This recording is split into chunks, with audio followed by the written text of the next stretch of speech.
جب ایک گھر سے رونے کی آواز آئی تو امام نے کھڑے ہو کر اسے دعا دی اور فرمایا تمہیں پتا ہے یہ گھر کیوں رو رہا ہے؟ یہ گھر اس لیے رو رہا ہے کہ آج پہلی محرم ہے، اور جب پہلی محرم ہو جاتی ہے تو اس گھر سے رونے کی آوازیں آتی ہیں۔ تو ایک گھر کے دروازے پہ سے گزرتے ہوئے امام نے دعا دے دی تو یہ کیا کافی نہیں ہے کہ ہر گھر جس سے رونے کی آواز آئے اس کے لیے امام کی دعا ہے؟ یعنی امام کی دعا ہر اس گھر کے لیے ہے جس گھر سے محرم میں رونے کی آواز آئے۔ لہٰذا ہمارے گھروں میں چھوٹے چھوٹے عزاخانے سجتے ہیں، فرش عزا بچھتا ہے، کچھ نہیں تو گھروں پہ چھتوں پہ علم تازہ لائے کیے جاتے ہیں، کچھ نہیں تو چاند رات کی نیاز ہوتی ہے، مجلس ہوتی ہے۔ کوئی بھی نہیں مل رہا تو ایک نوحہ پڑھ لو، کوئی نہیں مل رہا تو 4 بند مرثیے کے سنا دو، گھر کے 5 آدمی بیٹھ کر رو لیے۔ میرے معصوم امام کو وہ گھر اچھا لگتا ہے جس گھر میں حسین کی گریے کا انتظام ہو رہا ہوتا ہے۔ ہم مجلس میں جب آ کے بیٹھتے ہیں تو ہمیں حکم یہ ہے کہ ایسے رو جیسے کسی گھر میں میت ہو گئے ہو، تمہاری آوازیں بلند ہونی چاہیے۔ پھر سرکار فرماتے ہیں کہ جس نے میرے حسین پر ایک آدمی کو رلایا، ذاکرین کے لیے، نوحہ خانوں کے لیے، مرثیہ خانوں کے لیے میرے مولا کا فرمان فرماتے ہیں، نبی فرماتے ہیں جس نے میرے حسین پر ایک بندے کو رلایا میں محشر میں اس کی شفاعت کو کھڑا ہوں گا، میں اس کی مدد کروں گا۔ یہ انداز عزادارو، حسین تو نواسے ہیں نا نبی کے، حسین تو نواسے ہیں نا نبی کے، نبی کی بیٹی کے ساتھ کیا ہوگا؟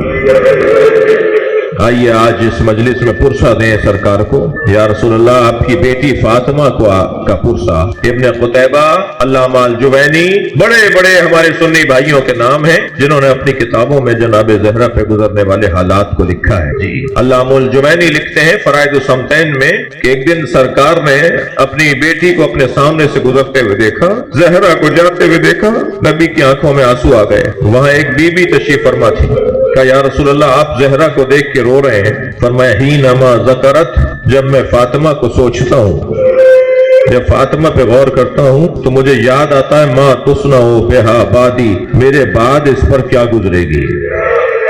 مرثیہ ہے نبی کا جناب زہرا کا، فرماتے ہیں جب میں دیکھتا ہوں تو مجھے یاد آتا ہے میرے بعد اس پر کیا گزرے گی۔ قد دخل الذل بیتہا، اس کے گھر میں ایک بڑی مصیبت داخل ہوگی۔ بڑے سخت جملے ہیں جنہیں رونا آ رہا ہے، اپنی آوازوں کو آزاد کریں گے۔ فرماتے ہیں اس کے گھر میں ایک بڑی مصیبت داخل ہوگی، وَإِنْتَحَقَتْ حُرْمَتُهَا، جو اس کی حرمت پامال کرے گی۔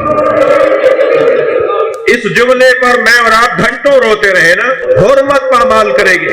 اللہ اکبر، آپ کے اور میرے گھر میں اگر کوئی اجنبی داخل ہو جائے، کوئی غیر مرد اگر ہمارے گھر میں داخل ہو جائے، ہم مرتے دم تک سوچ سوچ کے کڑتے اور جلتے اور روتے رہیں گے کہ میری ماں بھی وہاں کھڑی تھی، میری زوجہ بھی وہاں تھی، میری بچیاں کھڑی تھی، کچھ نامرد، کچھ غیر مرد، کچھ غیر اور اجنبی لوگ ہمارے گھر میں داخل ہو گئے تھے، کیا گزر رہی ہے نبی کے اوپر؟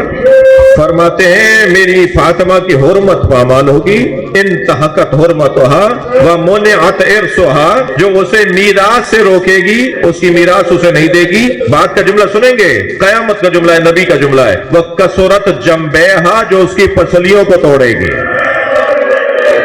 اجرکم علی اللہ، اجرکم علی اللہ، بی بی میری اور آپ کی شفیع قرار پائیں گے، یہ آپ کے رونے سے قیامت میں جناب زہرا ہماری مدد کریں گے۔ نبی فرما رہے ہیں اس کی پسلیوں کو توڑا جائے گا، اور اس کے بعد والا جملہ تو قیامت کا جملہ ہے، وہ اس قطت جنینہا، اس کے شکم میں موجود بچہ مارا جائے گا۔ وَهِيَ تُنَادِي يَا مُحَمَّدَا، وہ بار بار پکارے گی بابا بچاؤ، بابا میری مدد کرو۔ لا تستغیث، کوئی اس کی مدد نہیں کرے گا، وہ مشکل میں ہوگی، کوئی اس کا ساتھ نہیں دے گا۔ میری فاطمہ روتے روتے مر جائے گی، میری بچی پہ ظلم ہوگا، سیدہ زخمی رہے گی۔